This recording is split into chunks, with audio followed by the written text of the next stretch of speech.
ভারতের মেডিকেল ভর্তি পরীক্ষার প্রশ্ন ফাঁসের অভিযোগকে কেন্দ্র করে শুরু হওয়া আন্দোলন এখন আর শুধু দিল্লির মধ্যেই সীমাবদ্ধ নেই। রাজধানীর যন্তর-মন্তর থেকে শুরু হওয়া এই বিক্ষোভ ইতিমধ্যেই সংহতি জানিয়েছেন মুম্বাই, বেঙ্গালুরু, গোয়া সহ দেশটির বিভিন্ন বড় শহরের শিক্ষার্থীরা। রয়টার্সের প্রতিবেদন অনুযায়ী শুধু শিক্ষার্থীরাই নয়, বিভিন্ন সামাজিক ও রাজনৈতিক সংগঠনও এই আন্দোলনের সঙ্গে যুক্ত হয়েছে। ফলে আন্দোলনের পরিধি যেমন বেড়েছে, তেমনি দিন দিন আরও উত্তপ্ত হয়ে উঠেছে পরিস্থিতি।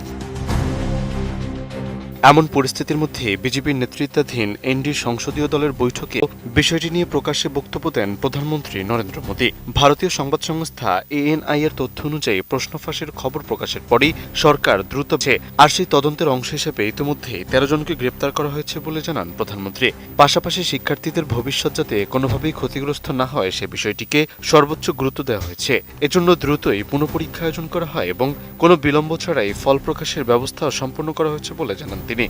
নতুন বাংলাদেশ গড়তে এলো Zulfikar still. Zulfikar still.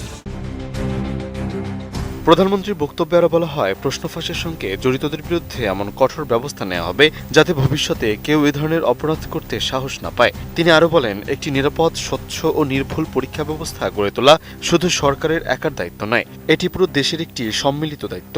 ANI এর তথ্য অনুযায়ী ভবিষ্যতে এ ধরনের ঘটনা প্রতিরোধে সরকার, সংশ্লিষ্ট প্রতিষ্ঠান এবং সাধারণ মানুষকে সবাইকে একসঙ্গে কাজ করার আহ্বান জানান তিনি। তবে প্রধানমন্ত্রীর বক্তব্যে সন্তুষ্ট নন আন্দোলনকারীরা।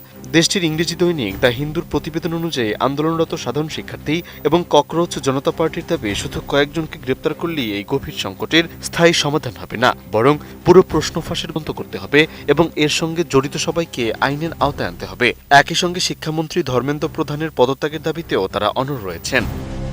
এদিকে ভারী বৃষ্টির মধ্যেও কয়েক হাজার শিক্ষার্থী সংসদ ভবনের দিকে অগ্রসর হলে পুলিশি ব্যারিকেড ঘিরে উত্তেজনা তৈরি হয়। পরিস্থিতি নিয়ন্ত্রণে পুলিশ লাঠিচার্জ, জলকামান ও কাঁদানে গ্যাস ব্যবহার করেন। পরে সেই পুলিশ অভিযানের ভিডিও সামাজিক যোগাযোগ মাধ্যমে ছড়িয়ে পড়লে আন্দোলন নিয়ে সাধারণ মানুষের ক্ষোভ এবং আলোচনা আরও বেড়ে যায়।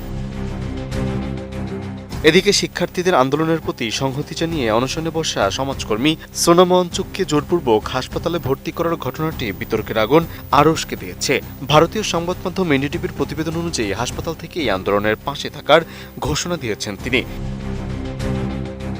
একই সময় রাহুল গান্ধী ও অখিলেশ যাদব সহ শীর্ষস্থানীয় বিরোধী নেতারা প্রকাশ্যে শিক্ষার্থীদের এই আন্দোলনের প্রতি পূর্ণ সমর্থন জানিয়েছেন। শুধু তাই নয়, ছাত্র মিছিলে পুলিশি হামলার প্রতিবাদে প্রধানমন্ত্রীর বাংলোর সামনে অবস্থান নিয়ে বিক্ষোভ শুরু করেন বিরোধী দলীয় নেতা রাহুল গান্ধী সহ কংগ্রেস নেতারা। ভারতীয় সংবাদ মাধ্যম এনডিটিভি জানিয়েছে, তারা দীর্ঘক্ষণ অবস্থান নেওয়ার পর মোদী সরকার প্রাথমিক দাবি মেনে নেওয়ার কথা জানান। এরপরও অবস্থান নেয় তাদের জোরপূর্বক আটক করা হয়। রাহুল গান্ধীকে যখন পুলিশ সদস্যরা ধরে নিয়ে যাচ্ছিলেন তখন তার নাক থেকে রক্ত বের হতে দেখা গেছে। ফলে এই আন্দোলন এখন আর শুধু নিট পরীক্ষার প্রশ্ন ফাঁসের মধ্যে সীমাবদ্ধ নেই বলে দাবি করছে ভারতীয় গণমাধ্যমগুলো, বরং ধীরে ধীরে তা রূপ নিচ্ছে মোদী সরকারের বিরুদ্ধে এক বিশাল জাতীয় রাজনৈতিক ইস্যুতে।